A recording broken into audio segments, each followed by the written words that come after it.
జనరల్‌గా అమ్మాయిలకొచ్చి చాలా డౌట్స్ ఉంటాయి. యాక్టింగ్ అంటే అమ్మో! ఏమైపోతుందో, ఫీల్డ్ మంచిదో కాదో, ఆపర్చునిటీస్ ఎక్కడుంటాయి, చాలా డౌట్స్ ఉంటాయి. అందులో ఉండే అందరిలో నేను ఒక్కదాన్ని.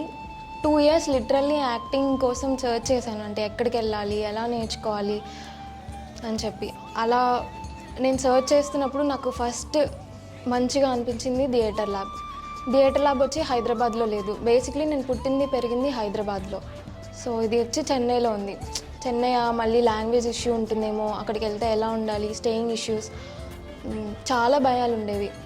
సరే లైఫ్‌లో ఒక డెసిషన్ తీసుకుందాము, చూద్దాం ఏమవుతే అదవుతుంది. యాక్టింగ్ అంటే నాకు ఇష్టం ఉంది అంతే. యాక్టింగ్‌కి నేను కరెక్టా కాదా, అంత స్కిల్ నాలో ఉందా లేదా, ఈ కాన్ఫిడెన్స్ నాలో నిజంగా అసలు ఏం లేదు. బట్ యాక్టింగ్ అంటే ఇష్టం ఉంది, ఏదైనా నేర్చుకోగలను అనే ధైర్యం అయితే ఉంది. ఆ ధైర్యంతోనే లిటరల్లీ 2 ఇయర్స్ టైం తీసుకొని మొత్తం